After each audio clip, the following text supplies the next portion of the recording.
Our reporter Ziyanda Ngcobo is at that meeting monitoring proceedings and joins us now live. Ziyanda, good afternoon. So the ANC is acknowledging the impact of these unstable coalitions on service delivery, but as the governing party, what are they going to do about it?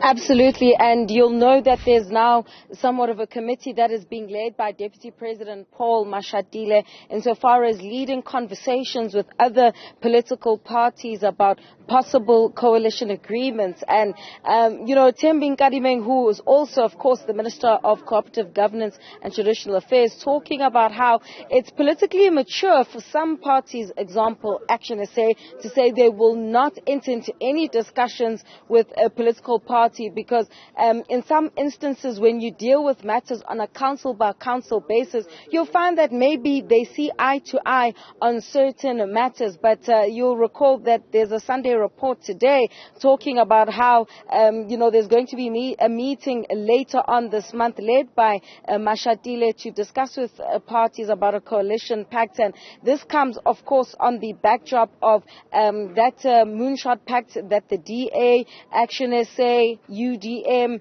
IFP and other political, UIM, I beg your pardon as well, are going to form part of. So, there's clearly a resistance towards the ANC and Nkadimeng has responded to that, but also talking about how, it's taken some time to reach this point where even political parties engage and even want to learn how other coalition governments are being conducted in countries like Denmark, for an example.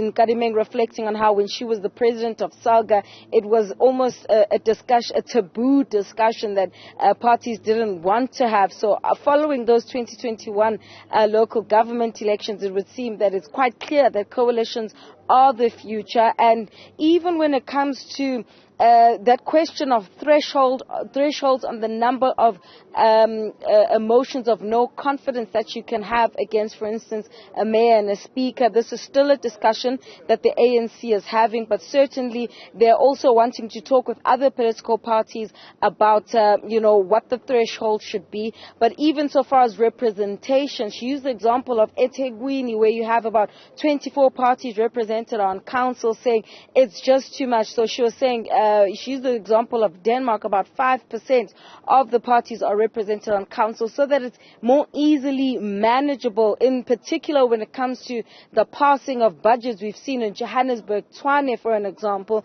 where literally it's taken 3 or 4 times the council has sat before a budget is passed. And Ziyanda, is there clarity around the policy that guides the ANC when they have these negotiations around coalitions? Because the last we checked, the NEC had approved that document that says if we are a majority in a council, we've got to lead. And yet, if you look at what has been negotiated in some of the metros, they are still giving that leadership to the smaller parties. I think that conversation is still raging, and you're quite right. The last time the NEC sat at this venue, David Makura had said that in terms of, representation, the proportional representation system that we use, they want the same to apply, that if you are the party that has the most votes, then you should lead the coalition. And it's similar to the argument that the DA has made. But you'll know that in instances and in areas such as Ekurhuleni, for an example, there are tensions now between the ANC and the EFF, that letter being written by acting regional chair Jongizizwe Dlabati, saying that the ANC needs to, in his personal capacity, I must add, that the ANC should possibly relook its working relationship, not a coalition, but working relationship with the EFF, because he believes that there's another way in which they could arrange this thing. But at the same time, at a national level, for an example, Clement, we know that there's a discussion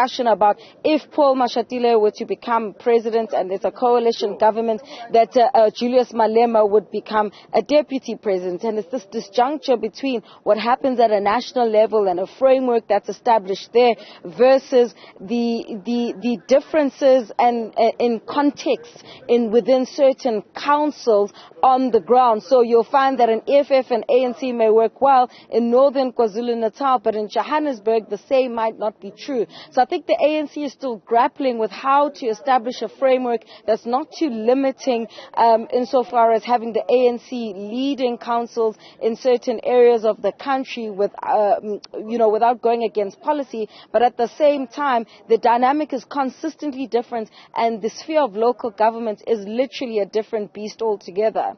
Yeah. Ziyanda Ngcobo, live to us from Boksburg. Thanks for that update.